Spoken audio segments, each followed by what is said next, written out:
Hello walkers, welcome to Madeira. We're on the Lavada do Norte, and I thought while we were here we could talk about 5 things that you're going to like about Madeira and 5 things you might not like quite so much. We're going to start with the things you might not like quite so much. We're going to start with the airport. So firstly, actually, it's an exciting landing. It's Europe's most difficult landing because of the winds, etc. There is a chance that you might get rescheduled.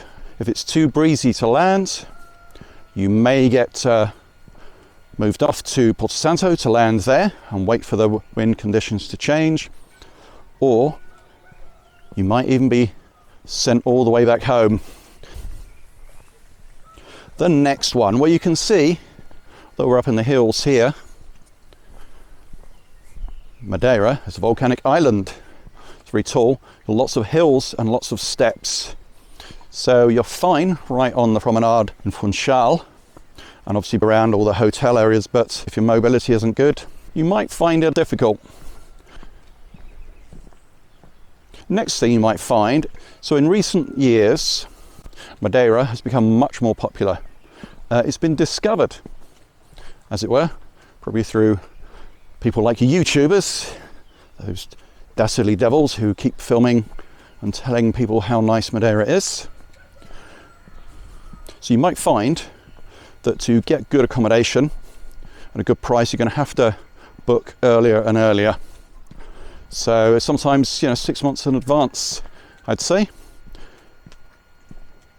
Price is going up, more people are coming here, so book in advance.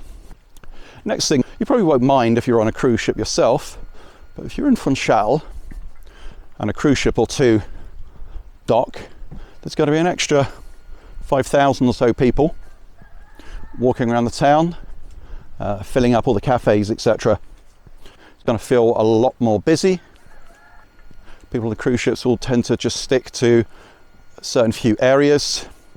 You might find also, though, that if you're planning to do an excursion, like maybe you're doing like a Lavada tour or a walk, if it's a cruise day, you're probably going to have some big groups on there as well. Another thing then you might not like, and this is really might be down to you not reading up about Madeira, but if you're coming here ready for a lovely beach holiday, well, you're going to be a bit disappointed. There are some beaches here. Check out one of our other videos. On the whole though, apart from 2 man-made beaches, which are golden sand, they're not very central. Everything else is pebbles and volcanic sand. Of course, you can go over to Porto Santo. It's 2 hours on a ferry, and they've got 9 kilometers of golden sand. But again, you get into another island. But let's talk about 5 things you're really going to love. First thing is, the climate is great. Even in winter, you can get 15 to 20 degrees in the day. So yes, climate, definitely. Second thing is what I'm walking on now. So Lavadas, a couple of 1,000 kilometers of these wrapped around the island, going through all different types of scenery. Some are very accessible, some take a little bit more work. It's a great way to get around the island. Even if it's an organized trip, be out here in nature, enjoy all the vertical drops over the side. It's all good stuff. And of course, everything else you can see around here, well, there's the greenery. So this has a lovely climate. We're near the equator and it's really well known. So all the towns, all the villages, full of trees and greenery. So that's something you're really going to enjoy. A couple of last things too is then, probably no matter what time you come, there's always something going on. The island tends to hold a lot of festivals throughout the year, and not always just music festivals. I mean, a lot of them are actually a bit more cultural, flower festivals, wine festivals, things that the island produces. You've got obviously all the fireworks at Christmas, well, New Year, which are amazing.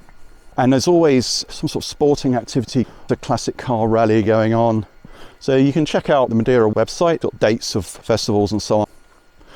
And then another thing really, I think, the Madeiran people are lovely. I think when we first started coming here, we thought, oh, maybe they're a little reserved. And I think maybe they're a little bit like the British perhaps in that way.